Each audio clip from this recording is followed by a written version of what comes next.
Hi guys, so today we're going to start with the first chapter of chemistry, that is the solid state. So I'm going to be starting out this series which is going to include the chapters revision. Actually, it's going to be a quick revision for all the chapters from your NCERT book itself. So this is the first lecture and I'll slowly upload all of the chapters on this channel. Okay, let's begin now. The solid state. So basically we know this, right, that we have three states in total. What are those? Solid, liquid and gas. So liquid and gaseous states, which we have already studied in class 11th. Now we'll be discussing the third state, that is the solid state, in class 12th. Actually this chapter has now moved into class 11th as well, but we'll discuss it in here. Let's move on. So we are mostly surrounded by solids, as we use them more often than liquids and gases. For different applications we need solids with widely different properties. These properties depends upon the nature of the constituent particles and the binding forces of operating between them. Therefore, study of the structures of solid is important. The correlation between the structure and the properties help in discovering new solid materials with desired properties like high temperature.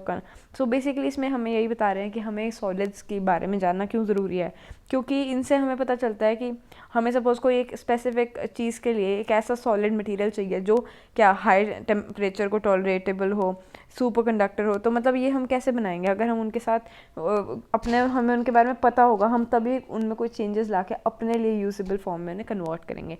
इसलिए उसको पढ़ना बहुत ज़रूरी है. And obviously we are dealing with solid since ever in a life, so इसलिए भी हमारे लिए बहुत ज़रूरी है कि हम जो चीज़ यूज़ कर रहे हैं वो है क्या असल में जानना.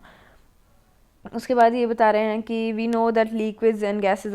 फ्लूइड्स क्या होते हैं? Anything which can flow is called fluid. So fluids कौन से हैं? सॉलिड्स एंड सॉलिड्स नहीं है फ्लूइड्स. ओके, लिक्विड और गैसेज फ्लूइड्स है बिकॉज वो फ्लो कर सकते हैं पर solid can not flow. The fluidity in both of these states is due to the fact that the molecules are free to move about. तो क्यों fluidity है इनमें? क्योंकि ऑब्वियसली वो मूव कर सकते हैं इजीली, पर जो सॉलिड्स है उनमें कंपैक्ट अरेंजमेंट है, इस वजह से वो मूव नहीं कर सकते हैं, फिक्स्ड पोजीशन पे है उनका. और ओनली वो क्या करते हैं, उसके जो एटम्स हैं वो ऑसिलेट करते हैं एक मीन पोजीशन पे. Now this explains the rigidity of the solids, क्योंकि वो फ्लो नहीं कर सकते इसलिए वो रिजिड होते हैं. यही बता रहे हैं इधर.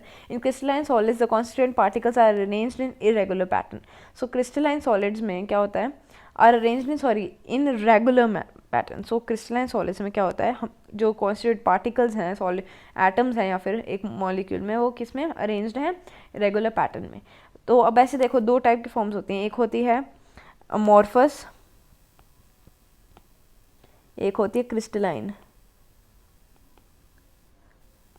जो क्रिस्टलाइन फॉर्म होती है इसमें क्या होता है? जो एटम्स हैं वो एक स्पेसिफिक मैनर में अरेंज्ड होते हैं, पर जो अमॉर्फस है उसमें कोई स्पेसिफिक मैनर नहीं होता. वो मतलब ऐसे जैसे भी मर्जी अपने अरेंजमेंट होता है, उनका कोई स्पेसिफिक मैनर में अरेंजमेंट नहीं होता है. आगे बढ़ते हैं. So in this unit we shall discuss different possible arrangement of the particles resulting in several types of structure. The correlation between the structure of interaction within the constituent particles and the several properties of the solid will also be explored. How these properties get modified due to the structural imperfections or the. अब इसमें हम पता है और क्या पढ़ने वाले हैं. पहले तो हम पढ़ेंगे कि जो अमॉर्फस और क्रिस्टलाइन सॉलिड्स क्या होते हैं. दो टाइप के सॉलिड्स होते हैं, मैंने भी बताया कौन से, अमॉर्फस और क्रिस्टलाइन. अमॉर्फस जिसमें जो एटम्स है उनका एक प्रॉपर अरेंजमेंट है, क्रिस्टलाइन जिसमें कोई प्रॉपर अरेंजमेंट नहीं है. और फिर उसके बाद हम क्या पढ़ेंगे इधर कि उनमें पता क्या होता है, जो इम्प्योरिटीज़. अब ये देखो, कोई भी मॉलिक्यूल है उसमें ये थोड़ी है कि सिर्फ एटम्स होंगे जो कि उसके प्रॉपर होने चाहिए, पर उसमें कुछ इम्प्योरिटीज़ भी होती हैं जो इनके बारे में हम पढ़ेंगे. वो कौन सी इम्प्योरिटीज़ होती हैं, क्या क्या करते हैं, वो सब कुछ पढ़ेंगे. और मतलब अलग अलग टाइप की इम्प्योरिटीज़ होते हैं, वो भी हम आगे डिस्कस करेंगे. ठीक है. उसके बाद जनरल कैरेक्टरिस्टिक्स. अब देखो बेसिक है, इधर हमें कुछ खास पढ़ने की ज़रूरत नहीं है, पर बेसिक चीज़ें हमें पता ही ऑब्वियसली क्या है कि उनकी डेफिनेट सॉलिड्स की क्या प्रॉपर्टी है. Definite mass, volume and shape होती है. इंटरमॉलिक्यूलर जो डिस्टेंस है वो काफ़ी कम होते हैं, क्योंकि ऑब्वियसली मॉलिक्यूल्स काफ़ी आसपास जो है वो कंपैक्टली अरेंज्ड होते हैं. Intermolecular forces are very strong. The constituent particles, that is atom, molecules or ions, have fixed position and can oscillate only about the mean position. इसका मतलब क्या है? जैसे एटम्स है ना, वो एक अपनी जगह पे ऑसिलेट कर सकते हैं. ऑसिलेट का मतलब तो पता ही होगा, अप एंड डाउन मोशन. तो उसके बाद they are incompressible and rigid. ठीक है। इनकम्प्रेसिबल यानी कि उन्हें कंप्रेस नहीं किया जा सकता, जैसे गैस है, गैस को कंप्रेस करके हम लिक्विड बना लेते हैं, तो इनको हम कोई कंप्रेस नहीं कर सकते। लिक्विड्स भी बहुत ही कम कंप्रेसिबल होते हैं, गैसेस बहुत ज़्यादा हाईली कंप्रेसिबल होती हैं, लिक्विड्स बहुत कम होते हैं, और सॉलिड्स तो कंप्रेसिबल होते ही नहीं हैं और रिजिड होते हैं वही, क्योंकि उसकी शेप जो है वो फिक्स होती है। उसके बाद अब ये बता रहे हैं हमें अमॉर्फस एंड क्रिस्टलाइन सॉलिड्स, तो दो टाइप के सॉलिड्स के बारे में डिस्कस करेंगे। क्या है, पहले सॉलिड्स जो हैं वो दो में डिवाइडेड हैं, क्रिस्टलाइन या फिर अमॉर्फस। अब किस बेसिस पे, on the basis of the nature of order present in the arrangement of the constituent particles. अब जो कॉन्स्टिट्यूएंट पार्टिकल्स हैं जो उस मॉलिक्यूल को बना रहे हैं, उनका क्या अरेंजमेंट है, उस बेसिस पे वो दो में डिवाइडेड है, कौन से, क्रिस्टलाइन और सॉलिड। ठीक है, तो उसके बाद a crystalline solid usually consists of a large number of small crystals, each of them पता क्या है क्रिस्टलाइन में क्या है, डेफिनेट करेक्टरिस्टिक ज्योमेट्रिकल शेप होती है, यानी कि एक प्रॉपर शेप में, प्रॉपर सिमेट्री में मॉलिक्यूल्स अरेंज्ड हैं। इन the crystal the arrangement of the constituent particles is ordered है, ऑर्डरली मैनर में अरेंज्ड है। इट हैज़ ऑल्सो, अब क्या है, लॉन्ग रेंज ऑर्डर होता है इनका, which means there is a regular pattern of the arrangement of particles which repeats itself periodically over the entire crystal. इसका मतलब क्या है, देखो सपोज इनका लॉन्ग रेंज ऑर्डर का बेसिक है, मतलब क्या कह रहे हैं, सपोज ये इन्होंने क्या दिखा रखा है, इधर क्या दिखा रखा है, ये क्रिस्टलाइन कम एक सब्सटेंस दिखा रखा है, ये क्या है, अमॉर्फस, तो ये क्या है, क्रिस्टलाइन, डबल एल, ओके या, और ये है अमॉर्फस। ठीक है, क्रिस्टलाइन में देखो कितना प्रॉपर ऑर्डरली मैनर में अरेंज्ड है। अब इसका, अब इनको क्रिस्टलाइन के लॉन्ग रेंज ऑर्डर का क्या मतलब है, इसका यही मतलब है कि अगर हम एक जगह पे देखें, अगर यहाँ पे ये है, ये एटम है, ठीक है, हम अपने दिमाग से अपने आप ये बता सकते हैं कि इधर भी यही सेम एटम होगा, इधर ही सेम एटम होगा, यानी कि हम अपने दिमाग से अपने आप से ये बता सकते हैं कि उधर आगे कौन सी पोजीशन पे सेम एटम होगा, क्योंकि ऑब्वियसली हमें इसका एक रेगुलर पैटर्न पता है ना, पर अमॉर्फस में कोई रेगुलर पैटर्न नहीं है तो हम बता नहीं सकते, इसलिए इसका शॉर्ट रेंज ऑर्डर है, क्योंकि इसका कोई प्रॉपर फिक्स नहीं है कि यहाँ इसके बाद यहाँ पे आ गया, ये देखो फिर क्या यहाँ चला गया, कितने कम मतलब डिस्टेंस के चेंज होते, डिस्टेंस काफ़ी चेंज हो रहा है, जैसे इनके बीच में जो डिस्टेंस है वो अलग होगा एज़ कम्पेयर टू जो, देखो इसके बीच में कितना कम डिस्टेंस है, तो ये मतलब ये कोई फिक्स ऑर्डर में नहीं है, ये देखो कितना अलग अलग शेप्स में है ये, इसलिए इसका कोई फिक्स हमें पता नहीं है कि क्या होगा। लॉन्ग रेंज ऑर्डर का यही मतलब होगा कि हम उसे प्रिडिक्ट कर सकते हैं लॉन्ग रेंज तक, यानी काफ़ी लंबी डिस्टेंस तक हम उसे प्रिडिक्ट कर सकते हैं कि वहाँ पे क्या है उसका कॉन्स्टिट्यूएंट्स। उसके बाद अभी बोल रहे हैं सोडियम क्लोराइड है, क्वार्ट्स हैं, ये क्रिस्टलाइन हो गए। अब जो अमॉर्फस है इसका एग्जांपल दे रहे हैं, क्या पहले होता क्या, ये बता रहे हैं कि consist of particles of irregular shape, only short range order, क्योंकि शॉर्ट रेंज क्यों है, क्योंकि हमें इसका कोई पीरियोडिक मैनर में अरेंजमेंट नहीं है। और क्या बता रहे हैं, सच प्रोपोर्शंस आर अब ये जो है स्कैटर्ड हैं देखो, और डिसऑर्डर्ड है, कोई ऑर्डरली मैनर में अरेंज नहीं है। उसके बाद क्या है, the structure of quartz crystalline. अब दो टाइप के क्वार्ट्स होते हैं, एक होता है ये देखो दिखा रखा है उन्होंने, क्वार्ट्स क्रिस्टलाइन है, ये क्रिस्टलाइन फॉर्म में, एक है क्वार्ट्स ग्लास जो कि अमॉर्फस है, तो ये लिख रखा है इन्होंने। ठीक है, उसके बाद while the two structures are almost identical yet in the case of the amorphous quartz glass there is no long range order, तो इसमें लॉन्ग रेंज ऑर्डर नहीं है, इसमें क्या है, शॉर्ट रेंज ऑर्डर। उसके बाद इसके एग्जांपल्स दे रहे हैं, अमॉर्फस के glass, rubber, plastic are typical examples of amorphous solid. Due to the difference in the arrangement of the constituent particles the two types of solid differ in properties.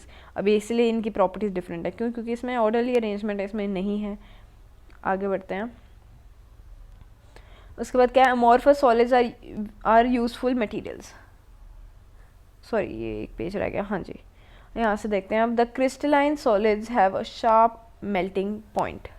अब जो crystalline solids होते हैं उनका sharp melting point होता है।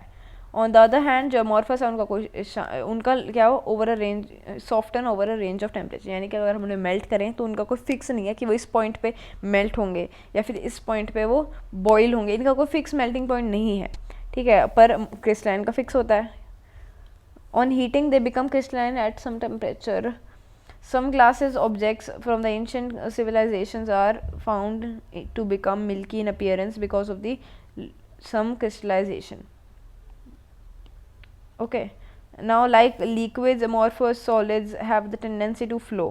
अब क्या है, लिक्विड्स की तरह अमॉर्फस सॉलिड की कुछ टेंडेंसी होती है कि वो फ्लो कर सकते हैं, पर वो पता है हमें क्रिस्टलाइन सॉलिड्स की तो बिल्कुल कोई टेंडेंसी नहीं होती, पर अमॉर्फस सॉलिड कुछ हद तक फ्लो कर सकते हैं, इसलिए इनको हम स्यूडो सॉलिड्स बोलते हैं। क्यों, स्यूडो का मतलब क्या होता है, pseudo means what, false, pseudo means false. तो यानी कि फॉल्स यानी कि नकली, तो यानी कि एक नकली सॉलिड हमें इन्हें कहते हैं। क्यों? क्योंकि ये कुछ हद तक फ्लो कर सकते हैं इसलिए, और या फिर सुपर कूल्ड लिक्विड्स बोलते हैं इन्हें। सुपर कूल्ड क्योंकि जब कूल करने से कंडेंसेशन हो जाती है, तो मतलब कि इसलिए कह रहे हैं सुपर कूल्ड लिक्विड हैं, ठीक है, अमॉर्फस सॉलिड्स। उसके बाद आया glass panes fix to the windows of the doors of the buildings. अब ये क्या कह रहे हैं, कैसे पता चला कि वो फ्लो क्यों करता है? क्योंकि ना पता है क्या होता है, हमने अगर जो बहुत ही पुरानी जैसे विंडो है, ठीक है, ग्लास की विंडो, बहुत ही पुरानी जगहों पे जैसे जो बहुत ही पुरानी विंडो लगाई हुई हों, तो क्या होता है, विंडो ना नीचे से थिक हो जाती हैं, थोड़ी सी नीचे से उनकी जो थिकनेस थोड़ी बढ़ जाती है ग्लास की, ठीक है।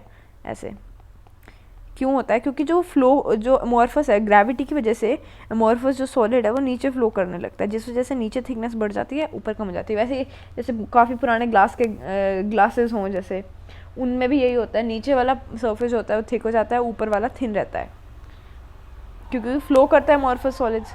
आगे आया क्रिस्टलाइन सॉलिड्स आर एनाइसोट्रॉपिक। अब ये चीज़ याद रखनी है, क्रिस्टलाइंस जो हैं वो एनाइसोट्रॉपिक हैं, पर जो अमॉर्फस हैं वो आइसोट्रॉपिक हैं, ठीक है।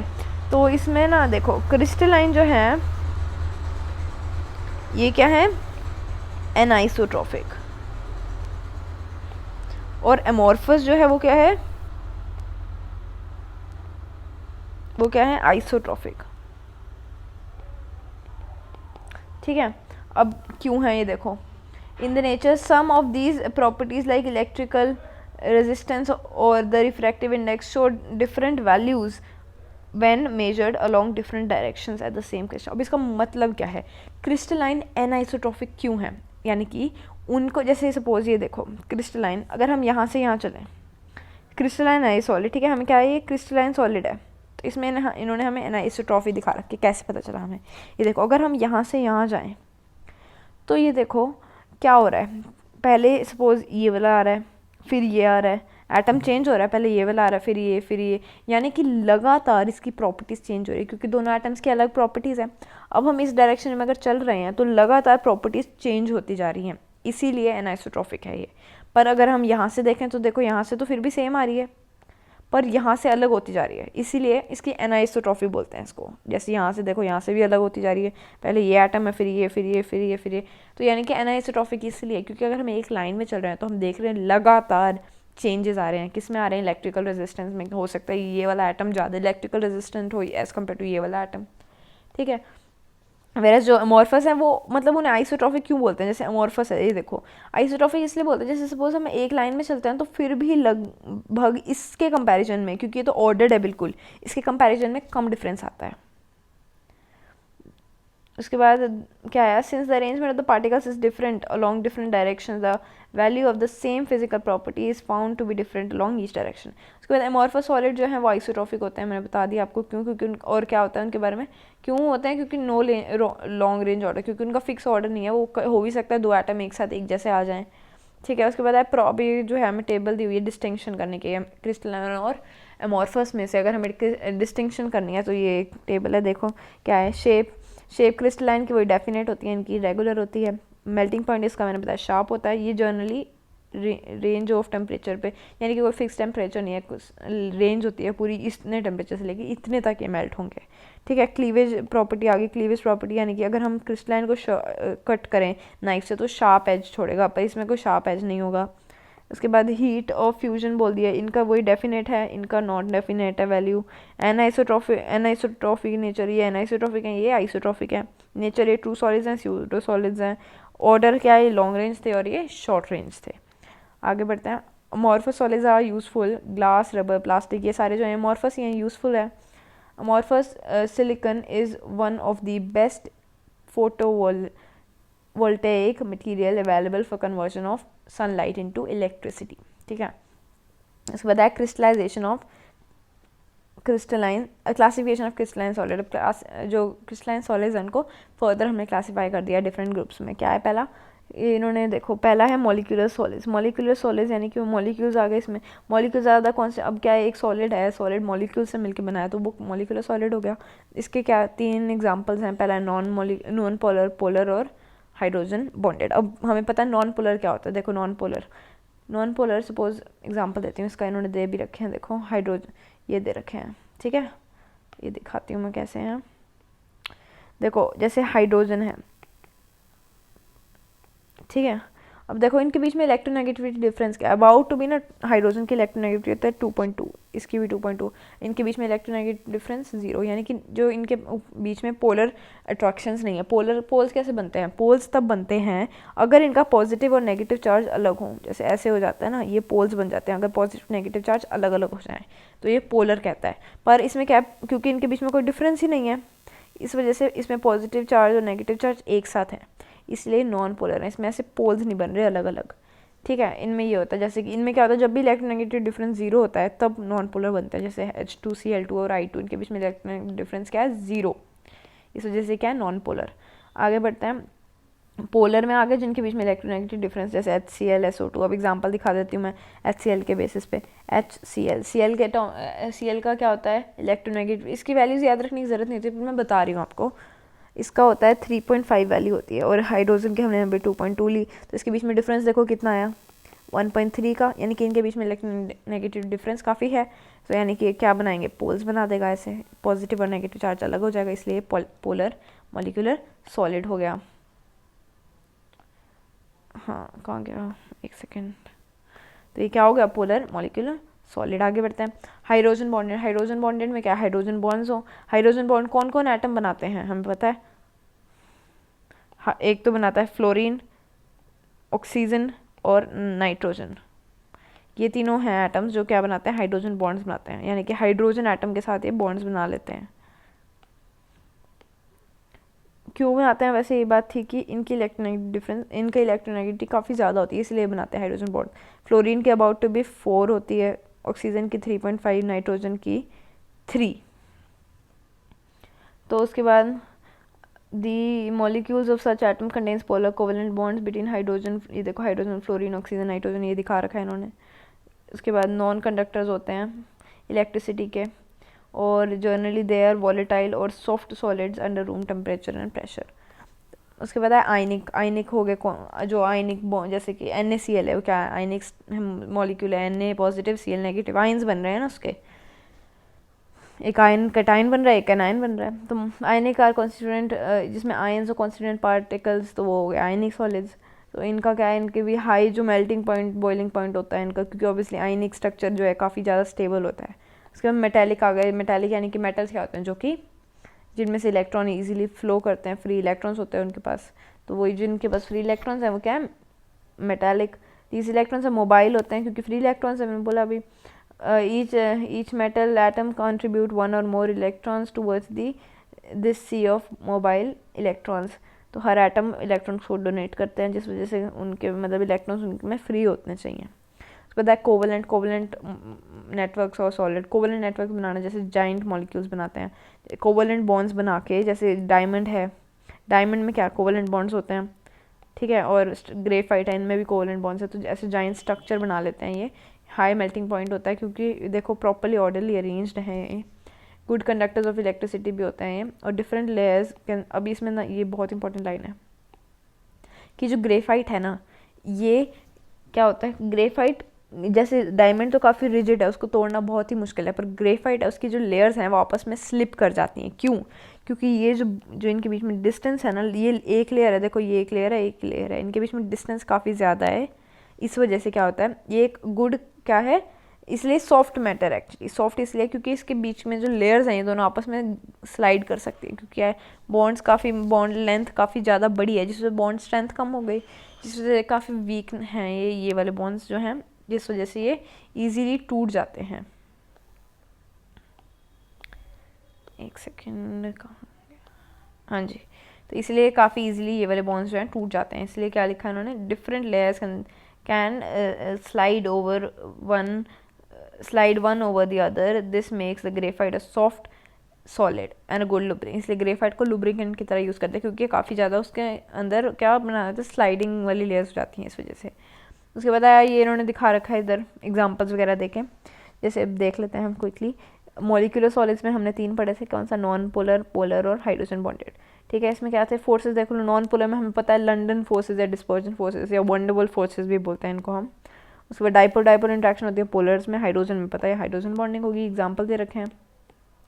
उसके बाद ये सॉफ्ट होते हैं, हाइड्रोजन बॉन्ड्स क्योंकि काफ़ी स्ट्रॉन्ग होते हैं इसलिए हार्ड होगा, इंसुलेटर हैं ये, और वेरी लो मेल्टिंग पॉइंट इनका लो और लो, ठीक है। आयनिक सॉलिड्स आ गए कौन से, जिनमें कोलम्बिक या इलेक्ट्रोस्टैटिक फोर्स हो गए, और ये देख लो काफ़ी आसान है। मेटालिक आ गए, मेटालिक में मेटालिक बॉन्डिंग होगी और हाई मेल्टिंग पॉइंट होगा। Hard but malleable and ductile, malleable यानी कि शीट्स में कन्वर्ट करने की प्रॉपर्टी, डक्टाइल यानी कि थिन वायर्स में कन्वर्ट होने की प्रॉपर्टी। उसके बाद कोवलेंट और नेटवर्क सॉलिड्स आ गए, क्या ये क्वार्ट्स हैं, ये सिलिकॉन कार्बाइड, ये सारे जो हैं क्या कोवलेंट, जैसे डायमंड, ये सारे क्या हैं covalent solids, very high melting point होता है इनका। आगे बढ़ते हैं हम, crystals, lattice and unit cells. अब ये देखिए, अभी इन्होंने डायग्राम देख लो, a portion of 3 dimensional cubic lattice. अब ये 3 डायमेंशन है, इन्होंने एक मॉलिक्यूल का स्ट्रक्चर दिखा रखा है, क्यूब का क्यूबिक लैटिस, ठीक है। अब देखो पहले क्या लिख रहा है, the main characteristics of crystalline solid is a regular and repeating pattern of. अब इसमें क्या होता है ना, कोई भी सॉलिड है, क्रिस्टलाइन सॉलिड है, तो उसमें क्या है, एक सेम यूनिट्स होंगी, वो अगेन एंड अगेन रिपीट होती रहेंगी। जैसे ये यूनिट देखो अगेन एंड अगेन रिपीट होती जा रही हैं, तो इसमें क्या है, रिपीटिंग यूनिट्स होंगी। ये एक यूनिट को पता है क्या बोलते हैं, इसको क्या बोलते हैं, यूनिट सेल, क्योंकि ये बार बार रिपीट हो रही है, ये मिलके क्या बनाता है, क्रिस्टल बनाता है या फिर एक लैटिस बनाता है। ये the 3 dimensional arrangement of the constituent particles in a crystal is represented dimensionally, so in which each particle is depicted as a point. अब ये पार्टिकल है, ये सारे पॉइंट की तरह दिखा रखे हैं। द अरेंजमेंट इज कॉल्ड, इसको क्या बोलते हैं पूरे अरेंजमेंट को, मैं बताया मैंने, crystal lattice. The regular 3 dimensional arrangement of the points is called the crystal lattice। तो अब ये 3D स्ट्रक्चर, जो 3D अरेंजमेंट होता है यूनिट सेल्स का, इसे क्या बोलते हैं, क्रिस्टल लैटिस। उसके बाद क्या बोल रहा है इन्होंने, 14 पॉसिबल 3D लैटिसेस हैं हमारे, ब्रेविस लैटिस बोलते हैं। ब्रेविस जो साइंटिस्ट हैं, इन्होंने डिस्कवर किया था इसको, मैथमेटिशियन थे, सॉरी ये फ्रेंच मैथमेटिशियन, और 14 पॉसिबल 3D लैटिस दिए थे इन्होंने। उसके बाद ये एक देखो, ये पॉइंट से कुछ याद रखने का क्या, each point in a lattice called a lattice point और lattice site. Each point in a crystal lattice represents as one constituent particle which may be an atom a molecule. अब ये इन्होंने ये बता रहे हैं कि एक लैटिस में जो एक बेसिक यूनिट होती है उसको क्रिस्टल साइट बोलते हैं, क्रिस्टल पॉइंट बोलते हैं, लैटिस पॉइंट बोलते हैं। और ये बता रहे हैं कि ग्रुप्स ऑफ एटम्स, उसमें जो एक कॉन्स्टेंट पार्टिकल हो क्या सकता है, एक मॉलिक्यूल हो सकता है, एटम हो सकता है, आयन हो सकता है। Lattice points are joined by straight lines to bring out a geometry of lattice, ठीक है। अब ये उसके बाद क्या बोला है इन्होंने, a unit cell is characterized. अब यूनिट सेल में क्या होता है, देखो ये सपोज है कि इन्होंने एक एग्जांपल दिखा रखा है यूनिट सेल का ये। अब इसमें देखिए इन्होंने क्या किया है, ये देखो, अब इसकी कितनी 3 साइड्स ले ली इन्होंने, एक ये साइड है, एक ये साइड है और एक ये साइड है। इसका नेम इन्होंने ए दे दिया, इसको बी बोल दिया, इसको सी बोल दिया। तो ये एक क्या हो गया उसमें कि एजेस होती हैं, ये एज है ना 3, तो ए बी सी 3 एजेस होती हैं। एक मतलब यूनिट सेल में क्या क्या स्ट्रक्चर्स होते हैं ये बता रहे हैं, 3 एजेस होती हैं और 3 एंगल्स होते हैं, अल्फा बीटा और गामा। देखो एक ये एंगल है, एक ये है, ये अल्फा है, ये गामा, ये है बीटा है, तो 3 एंगल होते हैं। इनके बेसिस पे कितने 14 वो डिवाइड कर दिया उन्होंने। उसके बाद आया क्या था, primitive and centred unit cells. अब प्रिमिटिव यूनिट सेल क्या होता है, प्रिमिटिव यूनिट सेल क्या होता है, देखो ओनली कॉर्नर्स पे। अब ना देखो एक ना अलग अलग, अब हम पढ़ेंगे अलग अलग अरेंजमेंट। एक प्रिमिटिव अरेंजमेंट, एक सबसे ज़्यादा मतलब ओल्ड अरेंजमेंट, यानी कि वो क्या है, उसमें क्या होता है कि हमेशा एक सपोज मैं क्यूब बना देती हूँ।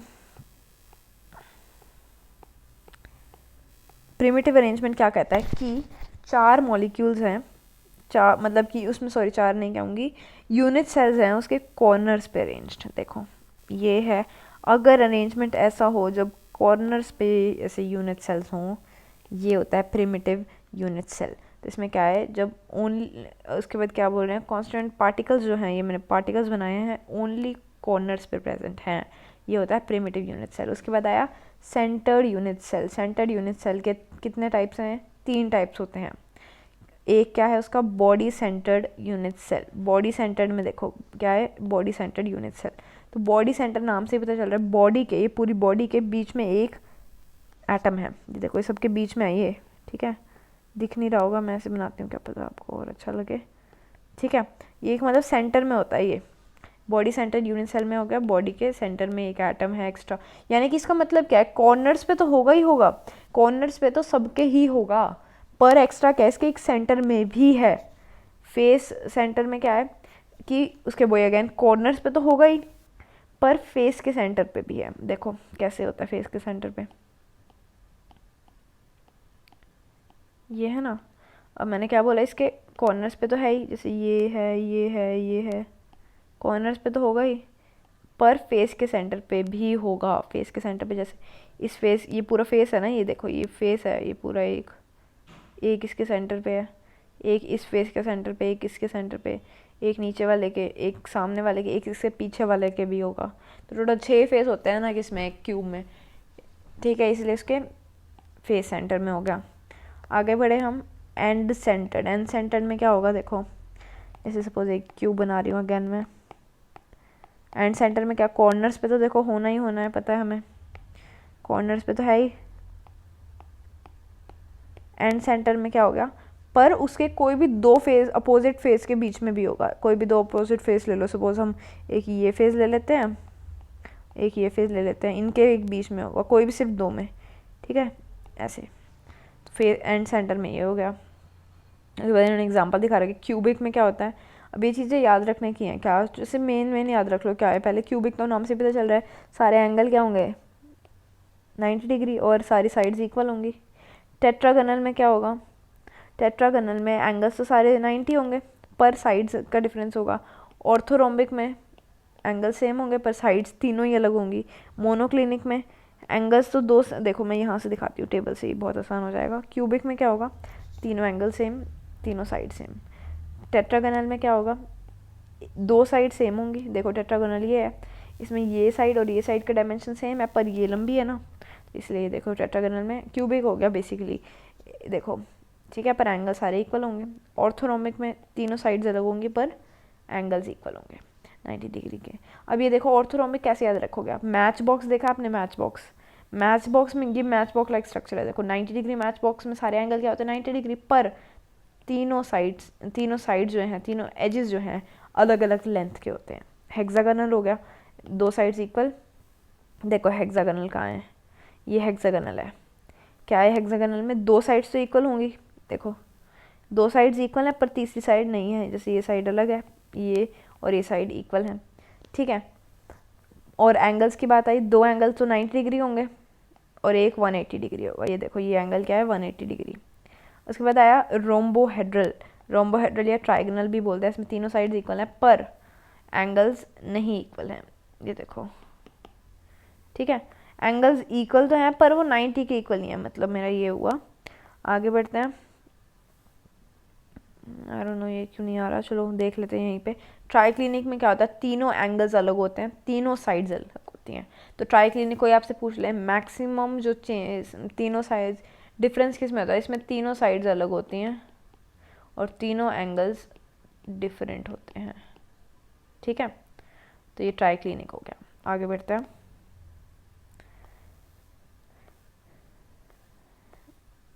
उसके बाद आया क्या, प्रिमिटिव क्यूबिक यूनिट। तो प्रिमिटिव क्यूबिक यूनिट सेल में मैंने बताया प्रिमिटिव में क्या होता है, चारों कॉर्नर्स पे एक एक यूनिट सेल होगा, ठीक है।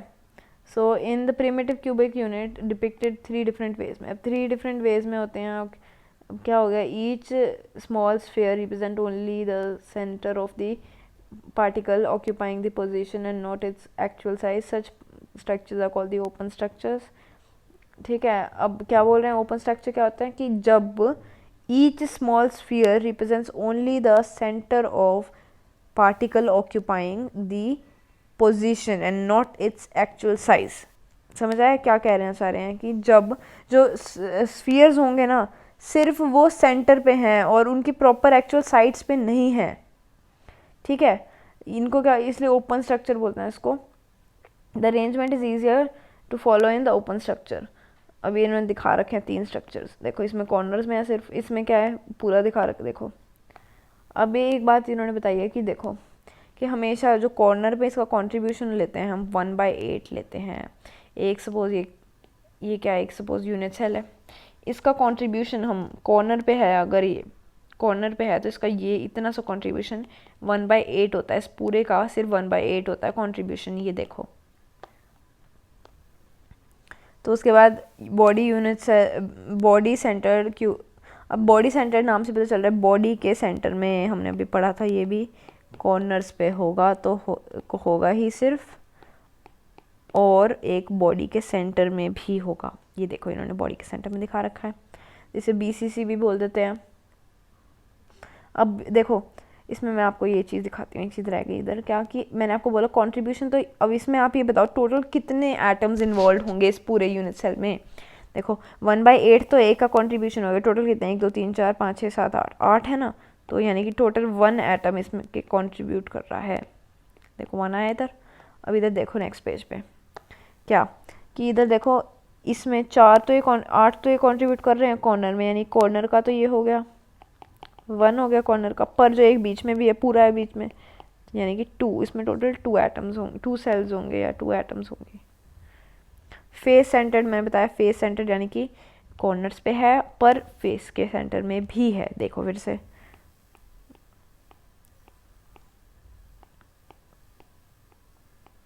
ठीक है। अब एक इधर आ गया, एक इधर आ गया, कॉर्नर्स पे है, ठीक है। ये तो 4 कॉर्नर्स पे होगा। अब कॉर्नर्स के लिए कंट्रीब्यूशन क्या होता है, देखो 8 × 1/8 यानी कि कॉर्नर्स के कंट्रीब्यूशन 1 हो गया। अब इसके फेस सेंटर का मतलब फेस के सेंटर में ये 1 2 3 4 5 और एक पीछे पे जो हमें दिख नहीं रहा है 6, ठीक है। 6 फेस होते हैं ना, तो 6। अब एक चीज़ अपने को और याद रखनी है कि फेस में मैंने क्या बोला, कॉर्नर होता है तो उसका कंट्रीब्यूशन 1/8 होता है, एक फेस में उसका कंट्रीब्यूशन 1/2 होता है। तो अभी देखो इन्होंने ये दिखा रखा है 1/2 × 6, 6 है ना टोटल, तो 1/2 × 6 टोटल 3 एटम्स, तो अभी इनको ऐड कर दो, 1 + 4 क्या हो गया, 1 + 3 क्या हो गया 4 एटम्स, तो टोटल 4 एटम्स होते हैं FCC में इन्वॉल्व, 4 यूनिट सेल, ठीक है। अब आया close packed structures. Close packed structure में क्या आया, देखो solids the constituent particles are close packed leaving the minimum vacancy। अब जो सॉलिड्स है उनमें ऑब्वियसली बहुत ही कम स्पेस होती है। अब इसके 3 टाइप के अरेंजमेंट होते हैं, एक होता है 1 डायमेंशन में सिर्फ ऐसे लाइन में लगे होते हैं, देखो इनमें काफ़ी ज़्यादा वेस्टेज है स्पेस की, जैसे ये देखो ये स्पेस है ये सारी वेस्ट हो रही है बीच में, देखो ये वाली है ना। उसके बाद है 2 डायमेंशन में आ गया। 2 डायमेंशन में क्या होता है, देखो ऐसे रख देते हैं लाइन में, इसमें ये देखो ये स्पेस कितनी हो रही है, ये बीच की ये जो है ये वेस्ट हो रही है ये, ठीक है। उसके बाद क्या आया, ये वाला स्ट्रक्चर आया। इसमें क्या है, इसमें देखो उससे कम स्पेस वेस्ट हो रही है। इस वाली को हेक्सागोनल क्लोज पैकिंग बोलते हैं, क्योंकि देखो हेक्सागन शेप बनती है इसकी एटम्स के बीच में, है ना। इसमें क्या बनती है, स्क्वायर बनती है, इसलिए स्क्वायर क्लोज पैकिंग बोल देते हैं। उसके बाद arrangement, each sphere is in contact with 4 neighbour sphere, इसलिए इसको स्क्वायर क्लोज पैकिंग। अब इसमें देखो एक जो स्फीयर है ये 4 के साथ अटैच्ड है, 4 से ये टच्ड है, यानी कि इसका मतलब क्या हुआ, ये इसके जो कोऑर्डिनेशन नंबर क्या होता है इसके, यानी कि कोऑर्डिनेशन नंबर होता है कि उसके नेबर जो हैं कितने नेबर हैं, इसके 4 नेबर है ना 1 2 3 4, तो इसका कोऑर्डिनेशन नंबर 4 हो गया। उसके बाद सेकंड रो, अभी ये हेक्सागोनल की बात कर रहे हैं, हेक्सागोनल का कोऑर्डिनेशन नंबर क्या है 6 है। क्यों है, ये देखो ये एक एटम है, इसके चारों तरफ कितनों से घिरा हुआ है 1 2 3 4 5 6, तो ये क्या होगा हेक्सागोनल, यानी इसका कोऑर्डिनेशन नंबर 6 है। और थर्ड टाइप की पैकिंग है जो मैंने बताई थी 3 डायमेंशन।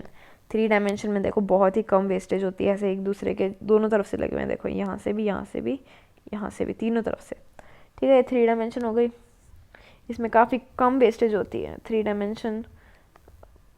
अब देखते हैं आगे बढ़ा हम क्या कि अब 3 डायमेंशन की फर्दर बता रहे हैं ये। अभी देखो इन्होंने ऐसे लगाई हुई है, इसको हमने टॉप व्यू से देख रहे हैं हम 3 डायमेंशन के। अब देखो इसमें अगर ये ऐसे बन रहा है, इसे बोलते हैं टेट्राहेड्रल वॉइड।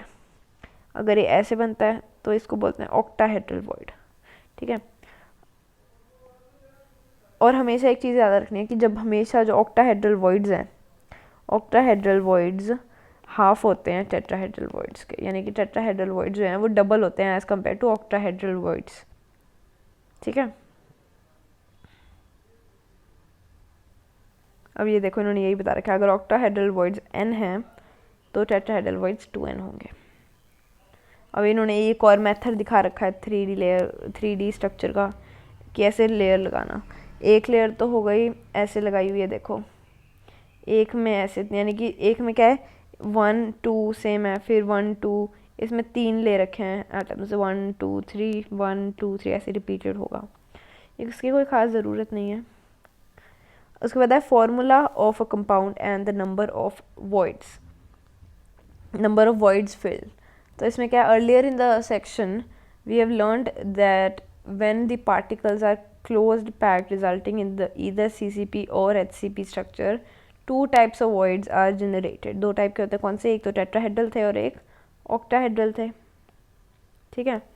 तो यही बता रहे हैं, इसको हम कैसे बनाएंगे अब, सॉरी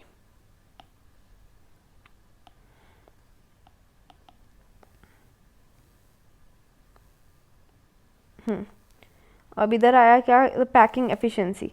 पैकिंग एफिशिएंसी में आता है इनकी परसेंटेज। एक्चुअली अब बेसिक अगर बोर्ड वगैरह के लिए याद रखनी है तो करनी पड़ेगी ये सारा फॉर्मूले से डिराइव करके, पर नॉर्मली सिर्फ इसकी वैल्यू याद हो जाएगी अपने आप। देखो इसकी क्या आती है 74%। अब ये कैसे आई देख लो एक बार, चलो क्या है, अब इन्होंने बोला है किसकी निकाल रहे हैं, HCP एंड CCP की है, कितनी 74% किसकी आती है एफिशिएंसी, HCP और CCP की, यानी कि जो 100 - 74 बचा, 100 - 74 क्या बचा, 26%। ये खाली है, यानी कि ये वेस्ट एरिया है, खाली जो स्पेस बची हुई है बीच में। तो इसकी एफिशिएंसी कितनी है 74%, किसकी आई है, HCP और CCP की। अब इन्होंने दिखा रखा है कैसे वैल्यू निकाली इन्होंने, इन ट्राइंगल ABC। अब देखो इन्होंने ट्राइंगल लिया ABC, ठीक है।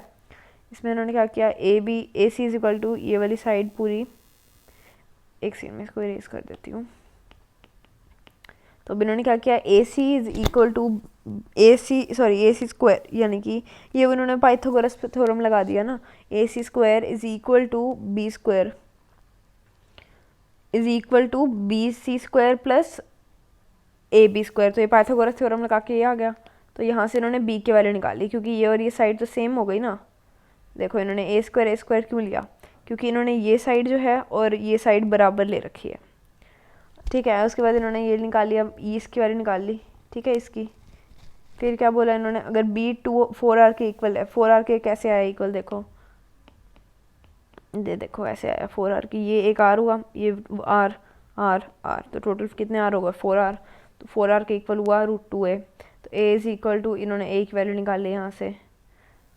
फिर उन्होंने पैकिंग एफिशिएंसी निकालने की क्या करते हैं, वॉल्यूम ऑफ स्फीयर ऑक्यूपाइड, वो पैकिंग एफिशिएंसी क्या है, जो वॉल्यूम ऑक्यूपाइड है वो टोटल वॉल्यूम। तो इन्होंने इस फॉर्मूले से वॉल्यूम का फॉर्मूला लगा दिया 4/3πr³ और निकाल लिया। इसकी वजह से कोई ज़रूरत नहीं है, बस सीधे आंसर वैल्यू याद रहे तो अच्छा है, क्योंकि बोर्ड वगैरह में तो आने वाला नहीं है ये अब चैप्टर, क्योंकि +2 में नहीं है ये। उसके बाद efficiency of packing in body centred cubic structure. अब ऐसे ही बॉडी सेंटर क्यूबिक निकालिए, आप खुद करके देख लेना, हो जाएगा, बहुत आसान है। इसकी वैल्यू याद रख लो बस 68%, यानी कि अब कोई आपसे पूछ ले पैकिंग एफिशिएंसी ये है, तो अब कोई पूछ ले कि वॉइड्स कितनी जगहों पे हैं, कितने % एरिया वॉइड्स हैं, तो ऑब्वियसली 100 - 68 करके वॉइड्स आ जाएगा कि इतने % वॉइड्स हैं, ठीक है। तो 32% वॉइड्स आ गए। अब है packing efficiency in simple cubic. तो सिंपल क्यूबिक की पैकिंग एफिशिएंसी क्या है 52.4, ठीक है। इसकी सबसे कम एफिशिएंसी। अब ये देखो 3 हमने याद किया, क्या, एक हमने याद किया CCP का, या फिर वो HCP का भी यही था, कितनी थी 74%, सबसे ज़्यादा एफिशिएंट है CCP HCP। फिर हमने FCC करा, इसकी कितनी थी 68%। फिर हमने करा सिंपल क्यूबिक, इसकी सबसे कम है कितनी 52.4%, ठीक है। ये चीज़ें याद होनी चाहिए। उसके बाद calculations involving the unit cell dimension. अब हमें यूनिट सेल की एक डायमेंशन कैलकुलेट करनी है। तो सबसे पहले क्या करेंगे, एक वॉल्यूम क्या है यूनिट सेल का, सपोज ये साइड है ना A, तो एक क्यूब की वॉल्यूम क्या होती है, A³ होती है। तो मास ऑफ यूनिट सेल कैसे निकालेंगे, टोटल नंबर ऑफ एटम्स जो है उसे मल्टीप्लाई कर देंगे अगर हम एक एटम के मास से, तो टोटल मास आ जाएगा ना। तो देखो Z × M, Z क्या है, मास है, Z क्या है, total number of atoms in a unit cell, और M क्या है, मास ऑफ एक एटम, एक यूनिट सेल का मास है ये। उसके बाद हमने क्या किया, इन्होंने mass of atom present in a unit cell. अब एक एटम का मास निकालने की क्या करा, टोटल मास को, मोलर मास को डिवाइड कर दो एवोगाड्रो नंबर से, तो ये तो मोल कंसेप्ट लगा दिया इन्होंने। उसके बाद डेंसिटी क्या होती है, मास पर यूनिट वॉल्यूम। तो मास की वैल्यू इन्होंने यहाँ से पुट कर दी, और वॉल्यूम की वैल्यू तो हमने अभी ऊपर से निकाल ली थी A³, ठीक है। तो ये आ गया। तो इसकी वैल्यू भी अगेन हमें याद ही रख लेंगे फॉर्मूला डेंसिटी। वैसे निकालना बहुत आसान है, इसको याद रख लो तो बेटर है फॉर्मूला, फिर कई बार भूल भी जाते हैं तो ये काफ़ी आसान है, ZM/A³ ओके। आगे बढ़ते हैं, ये तो फॉर्म क्वेश्चंस हैं। हाँ जी, उसके बाद है इम्परफेक्शंस। मैंने क्या बोलता एंड में हम क्या पढ़ेंगे इसकी इम्परफेक्शंस, यानी कि हमेशा कोई भी सॉलिड बनाने में उसके बीच में कोई ना कोई इम्परफेक्शंस या फिर इम्प्योरिटी ज़रूर आती हैं, तो वो क्या है वो पढ़ने वाले हम।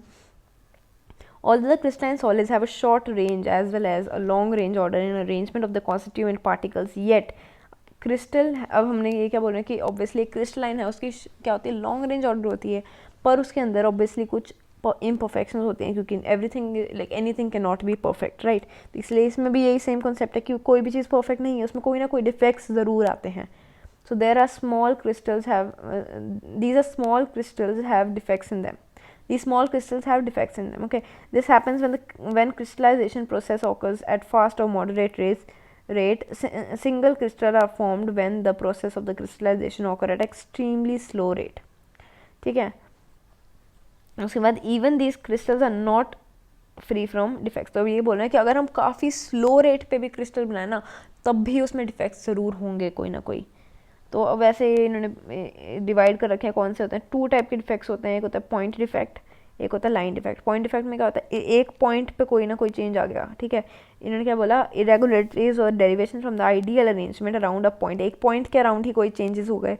लाइन डिफेक्ट में क्या, एक पूरी लाइन में इरेगुलरिटी आ गई, ठीक है, पूरी एंटायर रो में क्या हुआ, कोई ना कोई इरेगुलरिटी आ गई। ये हो गए, ये 2 टाइप के हो गए क्रिस्टल डिफेक्ट्स, ठीक है। अब डिफेक्ट्स के टाइप्स लिख रखे हैं इन्होंने, 2 टाइप के, इन्होंने 3 टाइप लिखे हुए हैं देखो, स्टीशियोमेट्रिक डिफेक्ट्स, इम्प्योरिटी डिफेक्ट्स और नॉन स्टीशियोमेट्रिक। तो स्टीशियोमेट्रिक डिफेक्ट्स का क्या मतलब है, स्टीशियोमेट्रिक का यही मतलब है कि यानी कि उसका कोई स्टीशियोमेट्रिक यानी उसका जो अरेंजमेंट है तो सेम ही, जैसे कोई उसमें डिफेक्ट तो आया है पर क्या है उसमें जो टोटल नंबर ऑफ एटम्स हैं वो सेम है, उसकी स्टीशियोमेट्री सेम है, यानी कि जितने इतने आयन्स हैं, इतने इलेक्ट्रॉन्स हैं, इतने प्रोटॉन्स हैं, उनका वैल्यू सेम है। ये नहीं कि कोई बाहर से आया, यानी उन्हीं के अंदर ही कोई चेंज है। इंट्रिंसिक इसलिए बोलते हैं हम इसको, इंट्रिंसिक और थर्मोडायनेमिक डिफेक्ट, यानी कि स्टीशियोमेट्रिक यानी उनके स्टीशियोमेट्रिक जो रेशोज़ है, केटाइन टू एनाइन रेशो है वो कॉन्स्टेंट है, ठीक है, cation to anion ratio constant है, पर क्या फ़र्क है उसमें, कोई ना कोई और चेंजेस आ गए हैं, ठीक है। इंट्रिंसिक या फिर थर्मोडायनेमिक डिफेक्ट बोलते हैं, इसलिए इसको 2 टाइप के होते हैं, एक होता है वैकेंसी और इंटरस्टिशियल डिफेक्ट्स। तो वैकेंसी डिफेक्ट में क्या आता है, when some of the lattice are vacant the crystal defect is called the valency defect. जब कोई लैटिस साइड्स हैं वो वेकेंट है, यानी कि कोई खाली, जैसे देखो खाली साइड्स हैं, ठीक है, इनमें एटम नहीं है, तो ये क्या हो गया, वैकेंसी डिफेक्ट हो गया। उसके बाद इंटरस्टिशियल डिफेक्ट्स क्या है, when some constituent particle occupy interstitial sides is called the, अब क्या है, ये क्या है, जैसे ये वाले जो देखो ये एटम्स हैं, ये उठ के इंटरस्टिशियल साइड्स पे आ गए, यानी ये वाली साइड्स, ये बीच की साइड्स होती हैं, ये जो खाली साइड्स हैं बीच में इनके साइड्स हैं, इनको क्या बोलते हैं, इंटरस्टिशियल साइड्स। तो इधर आ जाएँ तो इसको बोलते हैं इंटरस्टिशियल डिफेक्ट्स। ये देखो इन्होंने दिखा नहीं रखा शायद, देखती हूँ एक सेकेंड, हाँ दिखा रखा है, देखो अब क्या है, ये वाला एटम देखो कहाँ आ गए, ये देखो बीच में आ गया ना, ये इंटरस्टिशियल डिफेक्ट हो गया, क्योंकि बीच में आ गया, इंटरस्टिशियल्स के बीच में आ गया, ठीक है। उसके बाद vacancy and interstitial defects are non ionic, क्योंकि इसमें आयन्स इन्वॉल्व नहीं है, इसमें पूरे एटम्स आ जा रहे हैं, ठीक है। आयनिक डिफेक्ट्स में क्या होता है, आयनिक, इसलिए इनमें आयनिक न्यूट्रलिटी बनी हुई है, यानी कि कोई आयन्स का इधर उधर डिस्प्लेसमेंट नहीं हुआ, जिस वजह से आयनिक न्यूट्रलिटी है। पर और हैं जिसमें रेदर देन सिंपल वैकेंसी और इंटरस्टिशियल डिफेक्ट, अब कोई और भी हैं जिन्हें, वो कौन से, फ्रैंकल और शॉर्ट की डिफेक्ट, जिसमें देखो क्या क्या होता है, ये very important defects I am telling you कि फ्रैंकल और शॉर्ट की डिफेक्ट्स बहुत ज़्यादा इंपॉर्टेंट है, इसमें बहुत क्वेश्चन पूछे जाते हैं। क्या है, अब देखो फ्रैंकल डिफेक्ट, इसमें क्या होता है, the defect is shown by ionic solids. अब आयनिक सॉलिड्स दिखाते हैं, यानी कि आयनिक का मतलब क्या है, उसमें एक केटाइन है और एक एनाइन है। तो इसमें क्या बोला है, पर इसकी एक ना स्पेसिफिक बात है, इसके जो क्या होगा, केटाइन होगा वो यूजली स्मॉलर होगा, और जो वो क्या करेगा, is dislocated from the normal site to interstitials. अब जो स्मॉलर वाला होगा, यानी कि स्मॉलर कौन सा है, इसमें यूजली केटाइन है, वो अपनी जगह से उठ के कहाँ जाएगा, इंटरस्टिशियस में चला जाएगा। तो इसमें आयंस का मूवमेंट हो रहा है, ठीक है। जैसे ये देखो फ्रैंकल डिफेक्ट में क्या हुआ, ये पॉजिटिव जो चार्ज है देखो यहाँ पे क्या हुआ, अपनी जगह से उठ के इंटरस्टिशियस में चला गया, ठीक है। तो यहाँ पे था ना, ये यहाँ से हो गया यहाँ चला गया, ठीक है। तो क्या हुआ, ये यहाँ से उठ के यहाँ चला गया, इंटरस्टीशीज में चला गया, ये क्या हो गया, फ्रिंकल डिफेक्ट। तो पर ना इसके बारे में एक स्पेसिफिक बात है, क्या होना चाहिए, इसका एक रूल है कि ये तभी पॉसिबल है अगर cation oh and cation anion sorry and anion के साइज में ज़्यादा डिफरेंस होगा। ठीक है, ठीक है। उसके बाद बोला इट क्रिएट्स अ वैकेंसी, और अब इसमें क्या है, यहाँ पे देखो इंटरस्टिशियल डिफेक्ट हो गया क्योंकि ये खाली है इधर से। ठीक है, उसके बाद फ्रैंकल, इसको डिसलोकेशन भी बोलते हैं क्योंकि ऑब्वियसली जो प्रोटोन है यानी पॉजिटिव चार्ज था ये डिस्प्लेस हो गया अपनी जगह से, डिस्प्लेस होकर डिसलोकेट हो गया यहाँ पे अपनी जगह से उठ के ये इंटरस्टिशियस में चला गया, इसे इसको डिसलोकेशन भी इफेक्ट भी बोलते हैं। It does not change the density of the solid. Density क्यों नहीं चेंज हुई, क्योंकि ऑब्वियसली जब कोई बाहर से थोड़ी कोई चीज़ आई है, कोई उसके अंदर ही चेंज हुआ, ये भी इंट्रिंसिक का एग्जांपल है ना, तो अंदर ही चेंज हुआ इसमें। The Frenkel defect is shown by ionic, क्योंकि आयनिक से होगा क्योंकि इसमें कोई ना कोई आयन मूव करता है। की डिफेक्ट में क्या है, ऑब्वियसली इसमें भी सेम बात है, मेंटेन इलेक्ट्रिकल न्यूट्रलिटी, तो मेंटेन रहती है इसमें, पर क्या है द नंबर आर देखो इसमें क्या होता है, इक्वल नंबर ऑफ पॉजिटिव और नेगेटिव चार्ज मिसिंग होते हैं। ठीक है, जैसे यहाँ पे एक क्या पॉजिटिव चार्ज मिस है, यहाँ पे एक नेगेटिव चार्ज मिस है ना, तो इसमें क्या होता है इक्वल नंबर ऑफ पॉजिटिव और नेगेटिव चार्ज अपनी साइड से मिसिंग होते हैं, जिस वजह से इलेक्ट्रिकल न्यूट्रलिटी तो सेम रहती है पर इसमें डेंसिटी कम हो जाती है, क्योंकि ऑब्वियसली देखो इसमें डेंसिटी कम होगी क्योंकि दो बाहर चले गए ये दोनों, है ना, इसलिए क्या हुआ। पर इसमें एक बात होती है, मैंने आपको क्या बताया था इस वाले में, जो कौन सा फ्रिंकल डिफेक्ट में क्या था, कैटाइन और आयनिक का एनाइन का साइज जो है वो चेंज होना चाहिए, यानी इनके बीच में डिफरेंस ज़्यादा होना चाहिए। पर शॉर्ट इफेक्ट तभी पॉसिबल है जब दोनों का साइज़ लगभग बराबर होगा, तभी पॉसिबल है। एनाइन और कैटाइन के साइज़ में डिफरेंस जब कम होगा तभी ये पॉसिबल है। ठीक है, उसके बाद आगे बढ़ते हैं। Like the simple vacancy defect, Schottky defect also decrease the density, इसमें डेंसिटी कम हो रही है ऑब्वियसली जब उठ के जा रहे हैं। The number of the defects, the number of such defects in ionic solids is quite significant. For example NaCl है, देयर आर अप्रॉक्सीमेटली 10⁻⁴, इसकी कोई वैसे ज़रूरत नहीं है वैल्यूज़ की। उसके बाद एक चीज़ याद रखने वाली है क्या, कि for example NaCl, KCl, CCl, AgBr, ये एग्जांपल है शॉर्ट की डिफेक्ट्स के, पर एक एक्सेप्शन है क्या, जो AgBr है ये दोनों फ्रैंकल और शॉर्ट की डिफेक्ट्स दोनों दिखाता है। तो ये कोई पूछ लेता है, बहुत इंपॉर्टेंट क्वेश्चन है कि एक ऐसा मॉलिक्यूल बनाओ जिसमें शॉर्ट की फ्रिंकल इफेक्ट भी हो और शॉर्ट की डिफेक्ट भी हो, कौन सा है वो, AgBr, तो वेरी इंपॉर्टेंट थिंग। आगे बढ़ते हैं, इम्प्योरिटी डिफेक्ट, तो हमने पहले क्या पढ़ा, स्टीशियोमेट्रिक, अब हम पढ़ेंगे इम्प्योरिटी डिफेक्ट। इसमें इम्प्योरिटीज़ आ जाती हैं, जैसे कि क्या हुआ कि देखो डोपिंग होती है, बेसिकली इम्प्योरिटी का ऐड करने वाले प्रोसेस को बोलते हैं डोपिंग।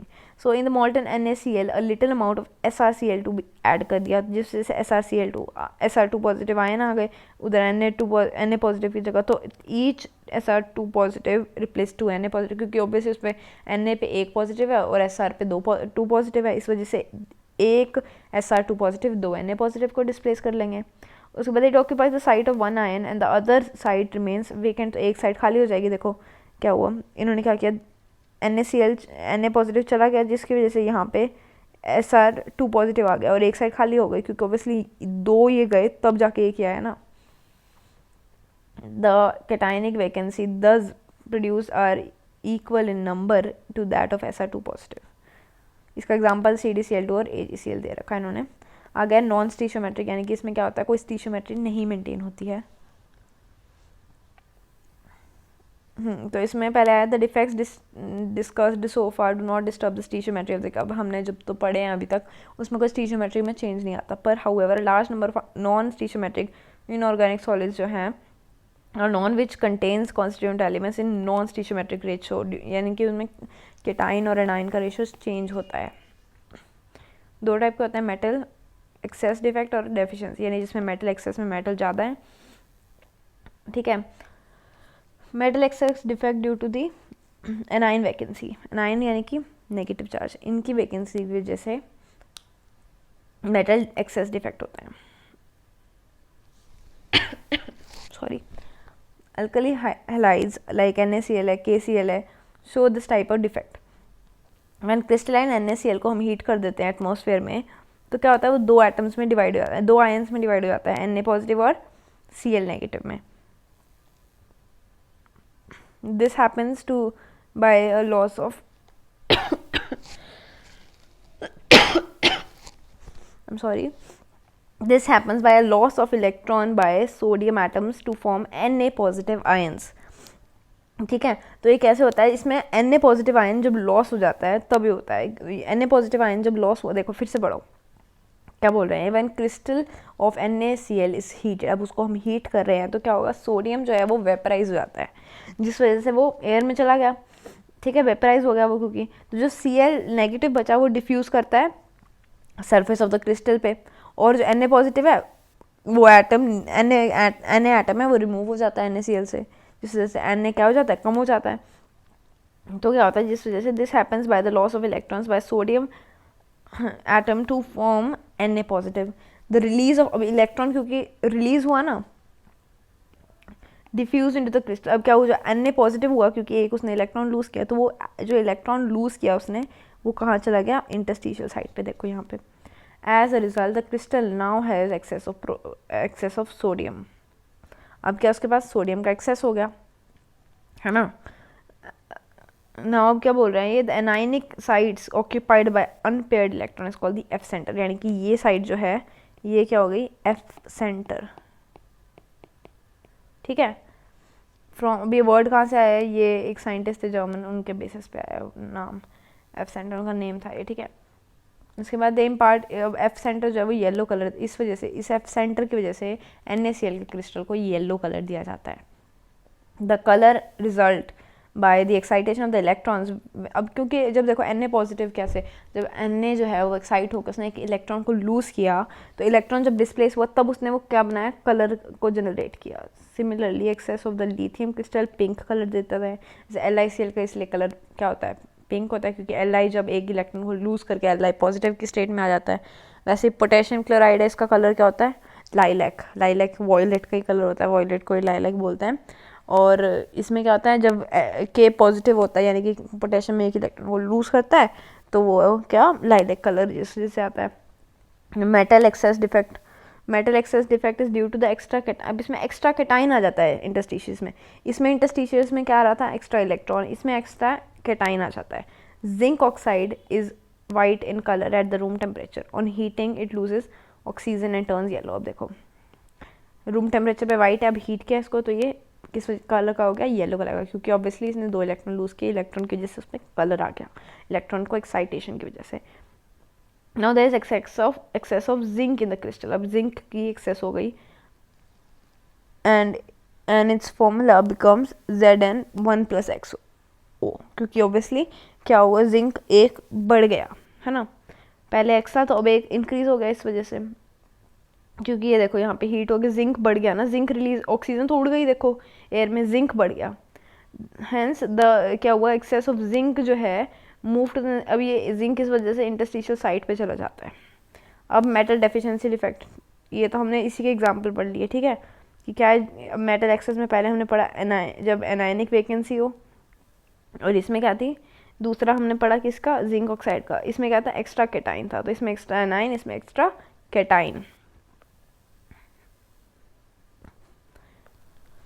उसके बाद metal deficiency defect, metal deficiency में आ गया जिसमें which are difficult to prepare in stoichiometric composition and contain less number of metals as compare to the stoichiometric proportion, क्योंकि डेफिशिएंसी है तो इसमें लेस है। उसके बाद टिपिकल एग्जांपल है FeO जो है, FeO की कॉम्पोजिशन, Fe इसमें क्या होता है, 0.95 होता है, इट इज़ एक्चुअली रेंज 0.93 से लेके 0.96 तक होती है इसकी रेंज, क्यों, क्योंकि कम हो जाता है, इसलिए तो इसे मेटल डेफिशिएंसी डिफेक्ट है, क्योंकि Fe जो आयन है, आयन कम है as compare to normal thing. So in crystal of FeO some of the Fe2 cations are missing and loss of the positive charge is made up by the requirement of the number of Fe3 positive ion। ठीक है, तो यानी कि कुछ Fe2 positive के form में होता है, कुछ Fe3 पॉजिटिव की फॉर्म में होता है इसमें। उसके बाद है इलेक्ट्रिकल प्रॉपर्टीज़, इलेक्ट्रिकल प्रॉपर्टीज़ में ये देखो इन्होंने रेंज दी हुई है, इधर हमें कंडक्टर्स की रेंज कितनी होती है, 10⁻, ये रेंज याद रखनी है, 10⁻4 से 10⁻7 इतनी अगर पर ओम पर मीटर की अगर इनकी कंडक्टिविटीज़ हैं, क्योंकि रेजिस्टिविटी आपको पता है क्या होती है, ओम मीटर, तो उसकी अपोजिट यूनिट कंडक्टिविटी हो गई पर ओम पर मीटर, तो अगर कंडक्टिविटीज़ की 10⁻4 से 10⁻7 के बीच में है तो ये क्या हो गया, कंडक्टर। ठीक है, इंसुलेटर में क्या होगा, इसकी कंडक्टिविटी होगी 10⁻10 से -20 से -10 तक, और सेमीकंडक्टर 10⁻6 से 10⁻4 के बीच में। ठीक है। तो अब इसकी देखो मैं बताती हूँ फिर से क्या करा हमने इसमें। कंडक्टर्स हो गए 10⁴ से लेकर 10⁷, ये हमें ना याद होने चाहिए। उसके बाद सेमी कंडक्टर्स देख लेते हैं हम पहले 10⁻⁻6 से 10⁴। इंसुलेटर 10⁻⁻20 से 10⁻⁻10। ठीक है, ये वैल्यूज़ याद होनी चाहिए। उसके बाद conduction of electricity in metal. अब इलेक्ट्रिसिटी का कंडक्शन क्या यही होगा, पता क्या होता है, ये जैसे सपोज 2 बैंड होते हैं, एक होता है वैलेंस बैंड, एक होता है कंडक्टिंग बैंड। जब भी कोई इलेक्ट्रॉन वैलेंस बैंड से कंडक्टिंग बैंड में जाता है तो उसकी कंडक्शन होती है, तब वो इलेक्ट्रिसिटी को कंडक्ट कर रहा है, क्योंकि अब वो इलेक्ट्रॉन कंडक्टिंग बैंड में जाके फ्री हो जाता है, तो फ्री इलेक्ट्रॉन ही इलेक्ट्रिसिटी को बनाते हैं। तो ये है कि अगर वैलेंस, अब क्या होता है मेटल्स में वैलेंस और इनके बीच में डिस्टेंस बहुत ही कम होता है, जिस वजह से इलेक्ट्रॉन इजीली चले जाते हैं। तो जो कंडक्टर्स हो गए वो काफ़ी इजीली कंडक्ट कर पाते हैं। जो सेमीकंडक्टर्स हैं, जैसे सेमीकंडक्टर बना देते हैं, इनमें डिफरेंस थोड़ा कम होता है, थोड़ा ज़्यादा होता है, मतलब कंडक्टर के कंपैरिजन में। और इंसुलेटर के बीच में डिफरेंस बहुत ही ज़्यादा होता है, जिस वजह से यहाँ से यहाँ इलेक्ट्रॉन पहुँचाना काफ़ी डिफ़िकल्ट होता है। अब ये इन्होंने यही दिखा रखा है, देखो मेटल के बीच में क्या है, इधर तो पार्शियली फिल्ड है, इधर ओवरलैपिंग है दोनों। इंसुलेटर में काफ़ी ज़्यादा डिफरेंस होता है, ये डिफरेंस को फॉरबिडन जोन बोलते हैं। सेमीकंडक्टर में कम गैप होता है पर होता है, ठीक है। उसके बाद अभी इम्प्योरिटीज़ की बात करें, 2 टाइप के होते हैं, इलेक्ट्रॉन रिच और इलेक्ट्रॉन डेफिशिएंट। अब ये कैसे बनते हैं, डोपिंग क्या होता है, डोपिंग क्या होता है, जब हम कोई भी इम्प्योरिटी को ऐड करते हैं किसी भी क्रिस्टल के बीच में, अगर हम इम्प्योरिटी ऐड करते हैं तो उस प्रोसेस को बोलते हैं डोपिंग, ठीक है। तो अगर हम डोपिंग 2 टाइप की होती है, एक अगर हम ग्रुप 15 की डोपिंग करें, एक होती है ग्रुप 13 की डोपिंग। अगर ग्रुप 15 की डोपिंग करें तो इसमें आउटरमोस्ट शेल में 5 इलेक्ट्रॉन्स होते हैं, इसमें आउटरमोस्ट शेल में 3 इलेक्ट्रॉन्स होते हैं, इसके 5 फ्री इलेक्ट्रॉन्स, इसके 3 वैलेंस इलेक्ट्रॉन्स हैं, ठीक है। अब इलेक्ट्रॉन रिच इम्प्योरिटीज़ में ग्रुप 15 की डोपिंग होती है। कैसे, अब सिलिकॉन और जर्मेनियम है, वो ग्रुप 14 के मेंबर्स हैं, इनके आउटरमोस्ट शेल में 4 इलेक्ट्रॉन्स हैं, ठीक है। अभी इसमें क्या होता है, have 4 valence electrons in the crystal atom. In the crystal, each atom forms 4 covalent bonds with the neighboring atom. अब एक इलेक्ट्रॉन पर बच गया, 4 तो चलो इन्होंने कर ली क्रिस्टलाइन, आपस में 4 तो कर लिया, पर एक इलेक्ट्रॉन एक्स्ट्रा बच जाता है। When doped with a group 15, that is phosphorus and arsenic, which contains 5 valence electrons, they occupy some of the lattice sites in the silicon and the germanium crystals. 4 out of 5 crystals are used, पर एक जो रह जाता है electron वो क्या करता है, कंडक्शन के लिए रिस्पॉन्सिबल होता है। इसलिए the 5th electron is extra and become delocalized. This delocalization की वजह से कंडक्टिविटी इंक्रीज हो जाती है, और इंक्रीज इन कंडक्टिविटी इसमें क्योंकि इलेक्ट्रॉन की वजह से, इसलिए नेगेटिव चार्ज पार्टिकल्स की वजह से, नेगेटिव चार्ज इलेक्ट्रॉन की वजह से, इसलिए इसको एन टाइप सेमीकंडक्टर बोलते हैं। अगर डॉपिंग किसके करे जाए, ग्रुप 15 के मेंबर्स की। अब इलेक्ट्रॉन डेफिशिएंसी में क्या है, इसमें इलेक्ट्रॉन कम होता है, इसीलिए इसको पी टाइप सेमीकंडक्टर भी बोलते हैं, क्योंकि इसमें प्रोटॉन यानी पॉजिटिव चार्ज की वजह से कंडक्शन होता है, ठीक है। इसमें ग्रुप देखो फिर से सिलिकॉन एंड जर्मेनियम वही ग्रुप 14 के, उनको डोप किया गया ग्रुप 13 के मेंबर के साथ, ये हो गए बोरोन, एल्यूमिनियम और गैलियम। तो इनमें इलेक्ट्रॉन डेफिशिएंट, इलेक्ट्रॉन होल या इलेक्ट्रॉन वैकेंसी होती है, क्योंकि ऑब्वियसली एक इलेक्ट्रॉन की कमी है इसमें। An electron from the neighbouring atom can come and fill the electron hole, but in doing so it would leave an electron hole. अब एक क्या होता है, एक होल क्रिएट हो जाता है इसमें, तो ये इधर दिखा रखा है इन्होंने, एन टाइप में एक इलेक्ट्रॉन एक्स्ट्रा है, देखो इसमें होल्स बना हुआ है। Application of n type and p type semiconductor, तो various combinations of n and p type semiconductor are use. अब एक डायोड होता है, ये फिजिक्स में आएगा, सेमीकंडक्टर्स लास्ट यूनिट है, इसमें रेक्टिफायर की तरह पी एन डायोड को हम रेक्टिफायर की तरह यूज़ करते हैं। The transistor are made by sandwiching. अभी ये इसमें ना 2 टाइप के होते हैं डायोड। कैसे बनता है, एक होता है पी एन डायोड, इसमें P होता है, इधर P इधर N, यानी कि इसमें डोपिंग की जाती है 13 ग्रुप एलिमेंट्स की, इसकी में 15 ग्रुप एलिमेंट्स की। तो ऐसे ही PN होता है। अब 2 टाइप के होते हैं, इन्होंने दिखा रखे हैं क्या है, एक तो NPN होता है रेक्टिफायर, एक PNP होता है। NPN में क्या होता है, बीच में NPN, और PNP में बीच में P होता है, इसमें बीच में N होता है, चारों तरफ दोनों तरफ P होता है। तो ये भी कोई खास अभी ज़रूरत नहीं है। Germanium and silicon are group 14 elements and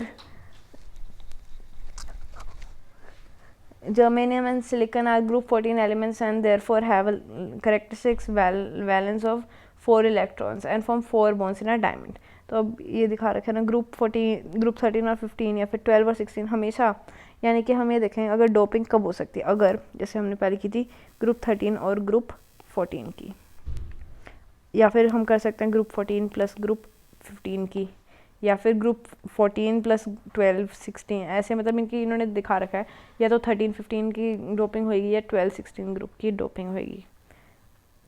It is interesting to learn the transition metal oxide show difference in electrical properties. जैसे titanium oxide, chromium oxide behaves like metal.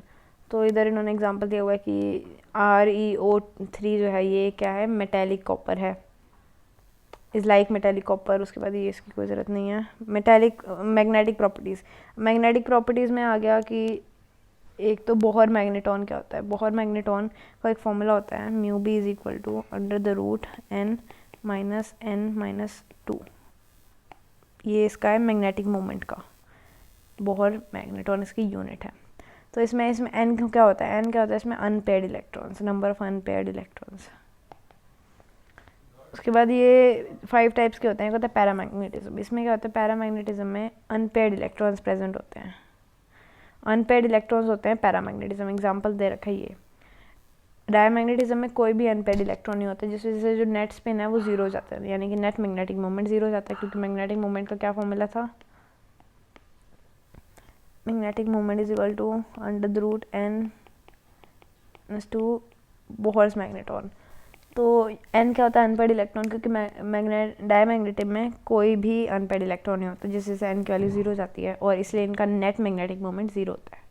Ferromagnet में का high number of unpaired electrons होते हैं. इसका example इन्होंने दे रखा है chromium oxide और गैडोलियम, निकल, कोबाल्ट, आयरन. उसके बाद आया एंटी फेरोमैग्नेटिक. इसमें क्या होता है कि substances like MnO showing anti-ferromagnetic have domain structure similar to ferromagnetic. पर क्या है, इनके डोमेन्स जो हैं वो ऐसे मतलब कैंसिल कर देते हैं आपस में. ऐसे जैसे सपोज ये एक p ऑर्बिटल ले लिया मैंने, इसमें क्या होता है, इसके डोमेन्स ऐसे होते हैं कि ये एक दूसरे को कैंसिल कर देते हैं. p नहीं, ऐसे ही जैसे कोई भी ले. अब इसमें नेट जो मूवमेंट आएगी वो जीरो आएगी, क्योंकि एक ऊपर एक नीचे, एक ऊपर एक नीचे, तो नेट मूवमेंट जीरो. तो एंटी फेरोमैग्नेटिक में क्या होता है, अनपेयर्ड तो होते हैं पर इनकी वजह से नेट जो, क्योंकि अपोजिट ओरिएंटेशन है, इस वजह से नेट मैग्नेटिक मूवमेंट जीरो हो जाती है. फेरी मैग्नेटिक में काफ़ी ज़्यादा, देखो ये दिखा रखा है उन्होंने. फेरोमैग्नेटिक में क्या है, काफ़ी ज़्यादा है, सारे एक ही डोमेन में हैं, सारे एक ही ओरिएंटेशन में हैं, जिस वजह से इसकी मैग्नेटिक मूवमेंट काफ़ी हाई होती है. एंटी फेरोमैग्नेटिक में नेट जीरो हो जाती है, क्योंकि एक ऊपर एक नीचे ऐसे अपोजिट है. और फेरी मैग्नेटिक में क्या है, होगी तो कुछ पर काफ़ी कम होगी, क्योंकि काफ़ी ज़्यादा कैंसिल हो जाएगी. इसमें देखो इसमें क्या बनती है नेट, इसमें नेट बनी 4 - 2, यानी इसमें सिर्फ 2 बनी. भले दिखने में एकदम से देखें हम तो ये 6 लग रही है, पर सिर्फ 2 बनी, क्योंकि 2 कैंसिल कर दिया उन्होंने ऑपोजिट की वजह से. तो इनमें क्या होता है, फेरी में एक्सपेक्टेड तो ज़्यादा होती है पर कम हो जाती है किसी वजह से. तो ये क्या हो गया, फेरी मैग्नेटिक हो गया, ख़त्म. इसमें बस यही चीज़ याद रखनी है कि मेन की क्या है. इसमें पैरामैग्नेटिक में क्या है कि कोई भी काफ़ी कम नंबर ऑफ अनपेयर्ड इलेक्ट्रॉन्स होते हैं. डायमैग्नेटिक में नो अनपेयर्ड इलेक्ट्रॉन्स. फेरोमैग्नेटिक में high number of unpaired electrons. Anti ferromagnetic में कोई अनपेयर्ड इलेक्ट्रॉन नहीं होता, नेट डोमेन्स जो हैं वो कैंसिल हो जाती हैं अपोजिट ओरिएंटेशन की वजह